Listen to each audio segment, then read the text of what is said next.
सोचिए कि आप एक शादी में हैं और अंगूठियों के आदान प्रदान की बजाय दूल्हे को एक ऐसा हथियार उठाने के लिए कहा जाता है जो एक ट्रक से भी भारी हो। सुनने में अजीब लग रहा है ना?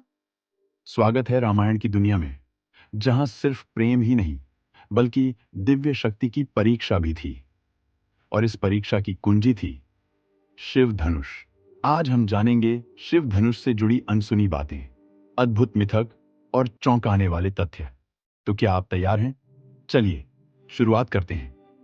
यह कोई साधारण धनुष नहीं था, बल्कि स्वयं भगवान शिव का दिया हुआ एक दिव्य अस्त्र था। यह अपराजेय, अति भारी और संपूर्ण ब्रह्मांड को नष्ट करने में सक्षम माना जाता था।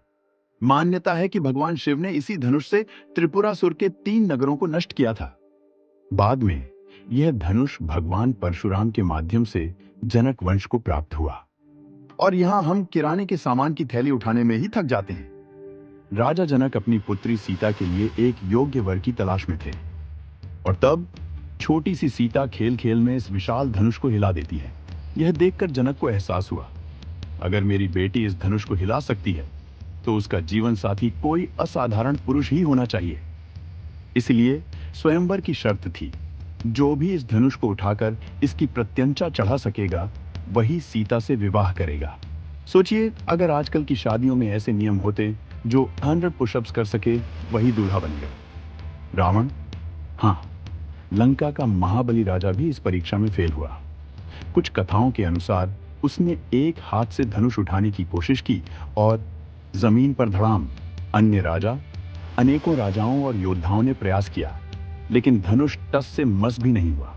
यह ठीक वैसा ही था जैसे वो एक जिद्दी अचार का जार जो लाख कोशिशों के बाद भी नहीं खुलता। राम ने शिव धनुष को ऐसे उठा लिया जैसे वह कोई हल्का सा खिलौना हो। जैसे ही उन्होंने प्रत्यंचा चढ़ाने की कोशिश की, धनुष बीच से टूट गया और पूरे दरबार में दिव्य गूंज फैल गई। स्वर्ग में आनंदोत्सव मनाया गया, आर्षियों ने स्तुति गाई और राजा जनक ने राम सीता विवाह की घोषणा कर दी। अब इसे कहते हैं शादी में एंट्री मारना। सारे दूल्हे नोट्स लें। परशुराम जी को शिव धनुष टूटने से गुस्सा आ गया। उन्होंने इसे भगवान शिव का अपमान माना। उन्होंने राम को चुनौती दी कि अगर वे सच में इतने शक्तिशाली हैं तो विष्णु धनुष को उठाकर दिखाए, जो शिव धनुष से भी अधिक शक्तिशाली था। लेकिन राम ने न सिर्फ उसे उठाया, बल्कि सरलता से उसकी प्रत्यंचा भी चढ़ा दी।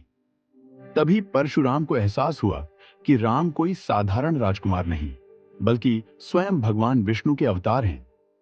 सोचिए, किसी को लड़ाई के लिए ललकारो और फिर पता चले कि वो तुम्हारा बॉस है। कितना अजीब होगा।